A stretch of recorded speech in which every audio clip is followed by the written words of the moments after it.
AP deputy CM మీద stand up comedy అంటూ మితిమీరి వ్యాఖ్యలు చేసిన నేపథ్యంలో ఓ వ్యక్తిని హర్యానాలో ఆంధ్రప్రదేశ్ పోలీసులు అదుపులోకి తీసుకోవడం జరిగింది. అయితే మరి ఇదే అంశానికి సంబంధించి మరిన్ని విషయాలు తెలుసుకోవడానికి మనతో ఉన్నారు senior journalist doctor Kanakadurga Vadlamani గారు. మేడం నమస్కారం అండి. నమస్తే అండి. మేడం, మొత్తం ఆంధ్రప్రదేశ్ రాష్ట్ర ఉప ముఖ్యమంత్రి కొనిదెల పవన్ కళ్యాణ్ గారి మీద స్టాండప్ కమెడియన్ అని చెప్పుకుంటూ ఆయన మీద వ్యక్తిగతంగా ఆయన వైవాహిక జీవితానికి సంబంధించి సభ్య సమాజం తలదించుకునేలా వ్యాఖ్యలు చేసినందుకు ఆ కామెడీ పేరుతో అతన్ని ఆంధ్రప్రదేశ్ పోలీసులు అయితే అరెస్ట్ చేశారు. ఈ మధ్య ఈ విధంగా చెలరేగిపోతున్నారు. మొత్తానికి అరెస్టుకు సంబంధించి కావచ్చు, ఈ స్టాండప్ కామెడీలో ఈ విధంగా వ్యాఖ్యలు చేయడం గురించి కావచ్చు, మీరేమంటారు? అంటే ఇలా కూడా మనం ఒక పార్టీ వాళ్ళని తిట్టించవచ్చు అనేది ఇవాళ వైసీపీ ప్రూవ్ చేసింది మీకు. అంటే సోషల్ మీడియానే కాకుండా స్ట్రీట్ షో ఏదో, దీని పేరు స్ట్రీట్ కామెడీ షో ఏదో, అంటే రోడ్డుకి ఎక్కించి రోడ్డు మీద కూడా తిట్టించవచ్చు అని ఆలోచించారు. కానీ రోడ్డుకి ఎక్కాక రోడ్డు మీద చావ చిత్త కొడతారని అర్థం కాల. అర్థమయ్యేసరికి అందుకు పారిపోయాడు. నువ్వు పారిపోతే ఎక్కడికి వెళ్ళినా పట్టుకోలేరా? ప్రయాగ్రాజ్కి వెళ్ళిపోతే నీ ఫోన్ సిగ్నల్స్ ఆధారంగా తీసుకొచ్చారు. బడే వెంకటకృష్ణ అని జనసేన అతను కంప్లైంట్ ఇచ్చాడు. ఈ అనుదీప్కి ఏం రోగం వచ్చింది వీడికి? ఇప్పుడు మీకు గుర్తుందా, ఈ 3,500 కోట్లు పంపించారు దుబాయ్కి. దుబాయ్లో అక్కడ ఐఐటీలు, ఐఐఎంలు ఈ లిక్కర్ స్కామ్లో ఇరుక్కున్నారు. అంటే జగన్మోహన్ రెడ్డి హయాంలో మీకు చదువుకున్న వాళ్ళని ఇట్లా పక్కదారులు పట్టించి డబ్బు ఆశ చూపించి వాళ్ళ విజ్ఞానాన్ని అజ్ఞానంగా మార్చారు. మళ్ళా మరోసారి అనుదీప్ రూపంలో మనకు అది ప్రూవ్ అయింది. అవునా? అనుదీప్ లాంటి వాళ్ళు ఆలోచించుకోవాలి. ఇలా ఆకస్మికంగా ఒక అట్ట వచ్చేసరికి మనం నోరు పడేసుకుంటే శాశ్వతంగా నోరు మూతపడిపోతుందని తెలుసుకోవాలి. ఇప్పుడు పవన్ కళ్యాణ్ పెళ్లి చేసుకున్నారా, 2 పెళ్ళిళ్ళు చేసుకున్నారా, 3 పెళ్ళిళ్ళు చేసుకున్నారా, ఈజ్ ఇట్ యువర్ ప్రాబ్లం?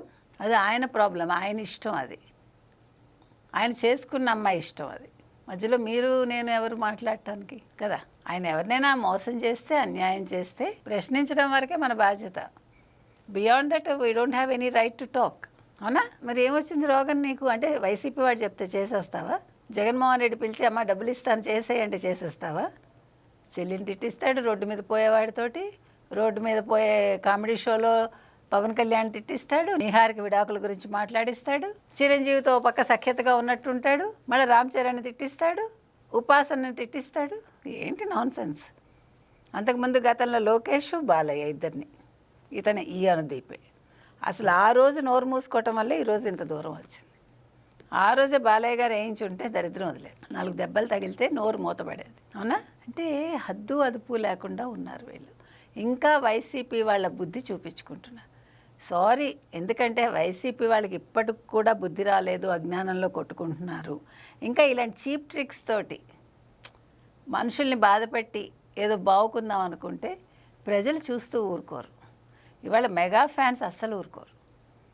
ఇవన్నీ కూడా మెగా ఫ్యాన్స్ గుర్తుపెట్టుకోవాలి. రేపు పొద్దున్న ఎలక్షన్స్కి ముందు 3 ఏళ్ళే, కళ్ళు మూసుకుని తెరిస్తే 3 ఏళ్ళు అయిపోతాయి అని ఇవాళ కూడా చెప్తున్నాడు కదా. 3 ఏళ్ళు అయ్యాక నువ్వు కళ్ళు తెరిచి చూసేసరికి అక్కడ ఉండేది మళ్ళీ ఇదే ప్రభుత్వం. అది మెగా ఫ్యాన్స్ చెప్తారు. ఎందుకు చెప్తున్నామంటేనండి, అసలు ఎట్లా తయారయ్యారంటే మనుషులు నీచ నికృష్ట ఆలోచనలు అంటాం చూడండి, అలాగే ఉన్నాయి. అంటే ఇంత దిగజారిపోవాలా? ఒక చెల్లిని క్యారెక్టర్ అసాసినేషన్ చేయిస్తాడు. సజ్జల్ లాంటి వాళ్ళు నిన్న కూడా మాట్లాడతారు, రోజా మాట్లాడుతుంది, రోడ్డును పోయే వాళ్ళు మాట్లాడతారు. ఏంటి అమ్మాయి ఏమైనా అప్పనంగా దొరికిందా మీ అందరికీ? మీరు తింటున్న తిండంతా కూడా వైఎస్ రాజశేఖర రెడ్డి పెట్టిన భిక్ష. ఆయన ముఖ్యమంత్రి అయి చేసిన పనికి ఆ డొల్ల కంపెనీలు పెట్టించాడు ఎవరు? విజయసాయి రెడ్డి. ఆయన వాళ్ళకి ఫేవర్స్ చేస్తే వాళ్ళు ఈ కొడుక్కి డబ్బులు ఇచ్చారు. ఆ డబ్బులతో ఇవాళ తందనాలు ఆడుతున్నాడు. అవునా? ఇది ఆలోచించుకోండి మీరు. ఇప్పుడు ఇవాళ సజ్జలు అనేవాడు ఇంత గొప్పవాడు అయ్యాడంటే ఆ డబ్బేగా. మీరు చేసిన లిక్కర్ స్కామ్లు, మీరు చేసిన అన్ని స్కామ్లు ఒకసారి తలుచుకోండి. జగన్మోహన్ రెడ్డితో ఉంటే ఎందుకు కాకుండా పోతారు? ఆఖరికి జీవితంలో చివరి దశకంలో దిక్కులేని చావు చేస్తాడు ఒక్కొక్కడు, ఇలా ఆడవాళ్ళని కనుక అంటే. నేను నిజంగా చెప్తున్నానండి, డబ్బు ఎందుకు పనికిరాదు. మన చివరి క్షణాల్లో మన ఆరోగ్యంగా ఉంటేనే మంచిది. ఆరోగ్యం లేకుండా వీధిన పడ్డాము, కుక్కలు కూడా మనని చూడవు, ఎవడైనా సరే. మొన్న రేణుకా చౌదరి వైసీపీ కుక్కలు అంది కదా, అమరావతి నేను చేయలేవని. పేర్ని నాని ప్రెస్ మీట్ పెట్టి వైసీపీ కుక్కలు ఏమి చేయలేవు, కానీ 4 చినుకులు పడితే తెలుస్తుంది అమరావతి ఏమవుతుందో అన్నాడు. అంటే వైసీపీ కుక్కలను ఒప్పుకున్నాడు కదా. జగన్మోహన్ రెడ్డి నీ చుట్టూ ఉండే వాళ్ళని ఎలా తయారు చేసావో చూసుకో, అది అందుకని చెప్తున్నా. అర్థమైందా మీకు? కాబట్టి ఇవాళ అనుదీప్ అనేవాడు చేసిన కామెడీ అది కామెడీ కాదండి.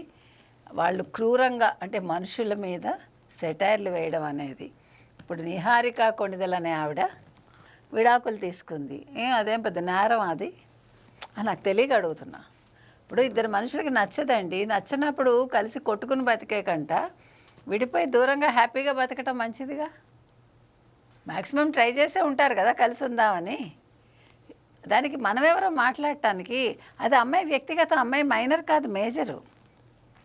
మీరు ఏ దేశంలో ఉన్నారు, లేకపోతే ఏ మతంలో ఉన్నారు? మీరు హిందూ మతంలో ఉంటే మీకు ఇది అర్థమవుతుంది అనుదీప్. మిగతా మతాల్లో కాదు కదా హిందూ మతం. ఇక్కడ స్వేచ్ఛ ఉంది. అందుకని ఇవాళ అనుదీప్ అనేవాడు 1-2 సార్లు ఆలోచించుకోవాలి. లేదు నేను విడాకుల మీద చెప్పదలుచుకున్నాను, ప్రజలకి ఈయనేదో పెద్ద జ్ఞాని, ఈ జ్ఞాని వెళ్ళి అజ్ఞానుల్లో జ్ఞానజ్యోతులు వెలిగిద్దాం అనుకున్నట్ట. అందుకని పోలీసులే వెలిగించారు ఇవాళ. ఆయనకి ఆ అజ్ఞానం నుంచి ఆయన తొలగించి పక్కవాడి విడాకుల గురించి మనకెందుకు, నీ బతుకు నువ్వు బతుకని 4 పీకి జైల్లో వేశారు. Thank you. Thank you.